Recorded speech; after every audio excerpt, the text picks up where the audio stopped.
C'est l'heure du premier grand rendez-vous RLCS de la saison. De jeudi à dimanche, 16 équipes se retrouvent à Boston pour tenter de remporter le premier Major des RLCS 2026. Les meilleurs représentants de chaque région seront au rendez-vous. L'Europe va devoir répondre à l'Amérique du Nord, mais attention au Moyen-Orient et à leurs dernières recrues. Participants, nouveaux formats, enjeux et planning, installez-vous confortablement pour tout savoir et tout comprendre du Boston Major 2026. Cette fois-ci, tout le monde est invité. La saison RLCS 2026 avait démarré par un kick-off week-end en décembre dernier à Copenhague, pour lequel seules les équipes européennes et nord-américaines étaient conviées.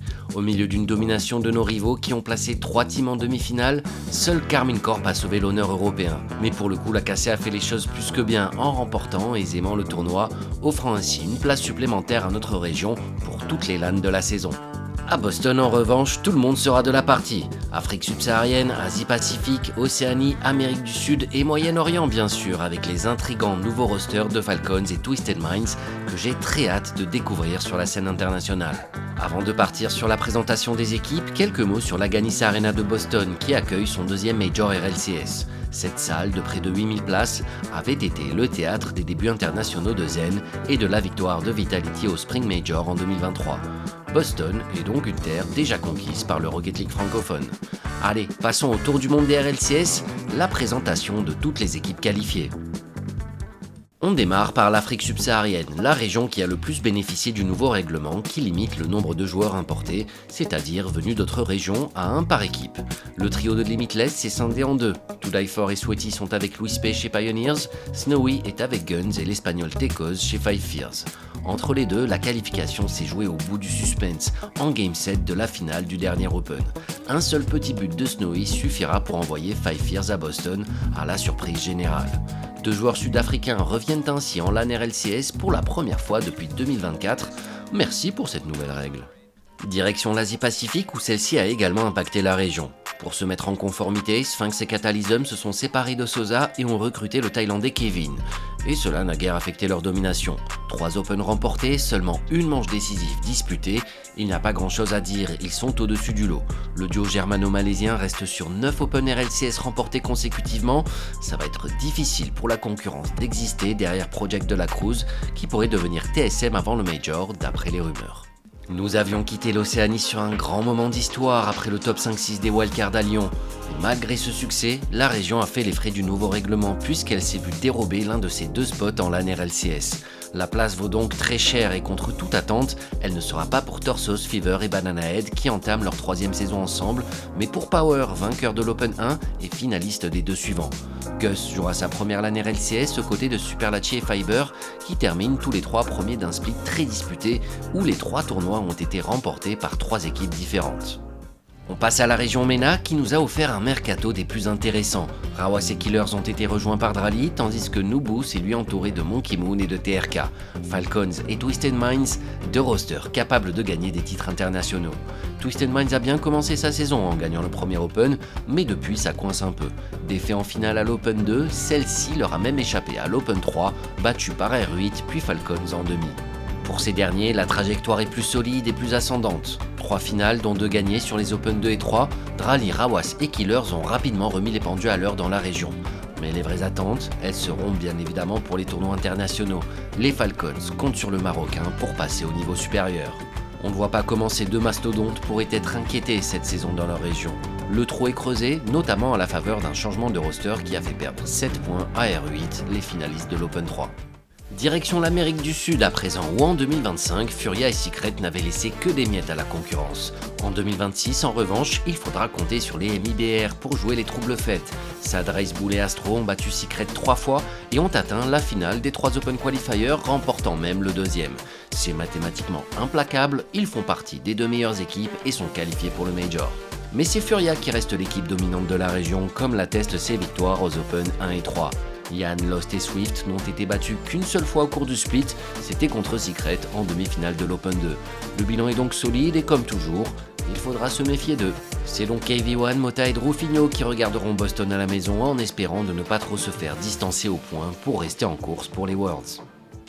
On file du côté de l'Amérique du Nord, une région où les choses ont beaucoup changé. Le 4e seed se nomme Space Station Gaming. De l'équipe 2025, il ne reste plus que Reveal qui s'est entouré de l'expérimenté Chronic et du Brésilien Diaz. Après une finale à l'Open 1 et un top 7-8 à l'Open 2, la demi-finale accrochée à l'Open 3 a suffi pour leur donner l'ultime place qualificative à Boston.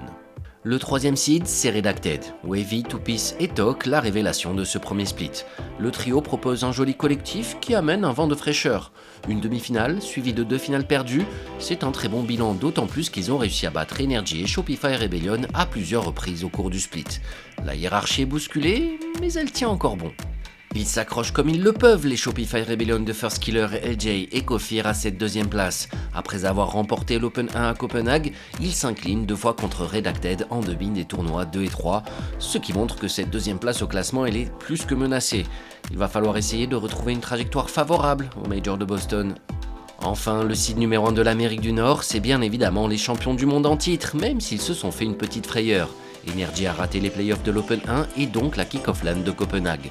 Un avertissement bienvenu, tandis que le calendrier leur laissait le temps de se remettre au travail. En 2026, pour les Open 2 et 3, ils sont revenus à leur place, la première bien évidemment. Pour autant, Atomic, Bismode et Daniel ne semblent pas encore au pic de leur forme. 4 de leurs 6 matchs remportés à l'Open 3 se sont joués à la manche décisive. Voici le classement, les FUT de Cheese et les Genji de Rise resteront à la maison. Energy aurait carrément pu ne pas jouer l'Open 1, leurs 2 victoires aux 2 et 3 auraient suffi pour accrocher le premier seed. Enfin, le meilleur pour la fin, on termine ce tour du monde des RLCS par les 5 équipes européennes qualifiées pour le Major. Le 5e seed, il s'est joué au tiebreaker entre GK et Manchester City, à égalité de points à l'issue de l'Open 3. Accro HB et Tempo ont fait preuve de plus de constance, tandis que Seiko, Joyo et Apparently Jack ont réussi un coup d'éclat en atteignant la finale de l'Open 2. Et ce sont ces derniers qui se sont imposés sur le score de 4-2 dans un BO7 décisif, et à Boston, ils vont tenter de faire parler leur expérience. Le 4e seed, c'est les Ninjas in Pyjamas. À Copenhague, pour les playoffs de l'Open 1, ils ont été impressionnants, atteignant une finale qu'ils n'étaient pas loin de gagner contre Karmine Corp. En ligne, avec 2 éliminations en top 5-6, c'est moins flamboyant. Mais ce ne serait pas vraiment étonnant que CRR, Joreus et Wally ce soit typiquement une équipe de LAN. Ça tombe bien, ils seront à Boston pour le montrer. Seed numéro 3, la Team Vitality. Zen, Exotic et Steezy sur ce split, c'est demi-finale. Pas plus, pas moins. Les phases de groupe sont toujours une formalité pour les abeilles, c'est en demi-finale que ça coince. 2 défaites contre Karmine Corp, assez larges, mais surtout une défaite contre GK en Game 7. Comme l'an dernier, on attend le déclic qui va libérer l'équipe. À la 2e place, on retrouve les Gentlemates. Archie, Oski et Nas sont montés en puissance au cours du split. Top 6 pour commencer, demi-finale ensuite, et une victoire pour terminer. Comme l'an dernier, Archie et son équipe empêchent un triplé de Karmine Corp en gagnant l'Open 3. Les Gentlemates ont les armes pour redorer le blason de notre région. Une mission que Karmine Corp porte à bout de bras depuis quelques temps déjà. Vainqueur des Open 1 et 2, finaliste du 3e, vainqueur du tournoi de kick-off, Vatira, Atto et Juicy font partie des grands favoris du Major, même si le split n'a pas été parfait, ponctué de défaites par-ci, par-là, contre Gentle Bench, Magnifico et donc Gentlemates pour finir le split. Voici le classement de la région avec 5 places qualificatives, la course au Major est devenue bien plus excitante. Manchester City aura beaucoup de regrets, Magnifico ne se trouve pas loin non plus. À la 2e place, Gentlemates va essayer de ne pas laisser Karmine s'échapper avec presque déjà 2 fois plus de points que Vitality 3e. Maintenant que vous connaissez tous les participants, nous allons parler du format. Et il y en a des choses à dire puisque c'est un format inédit.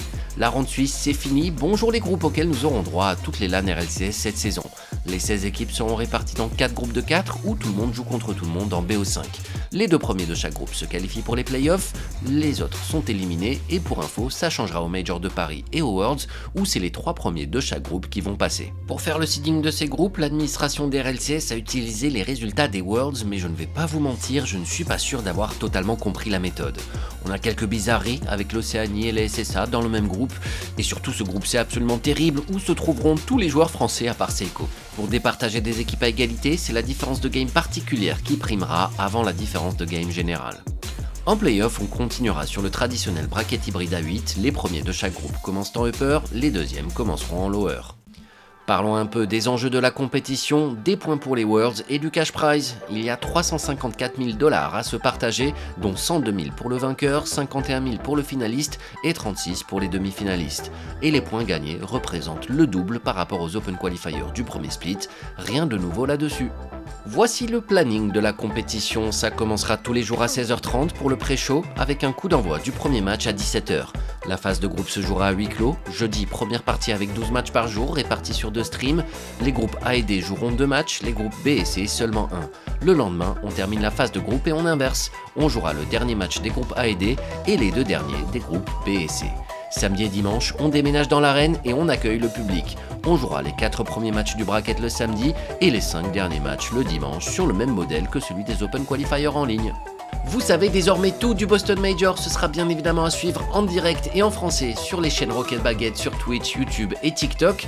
On sera pas sur place à Boston, les US ça fait un petit peu loin pour juste un Major, mais on sera dans un tout nouveau studio, alors on compte sur vous pour vous joindre à nous et suivre ce premier Major de la saison avec nous.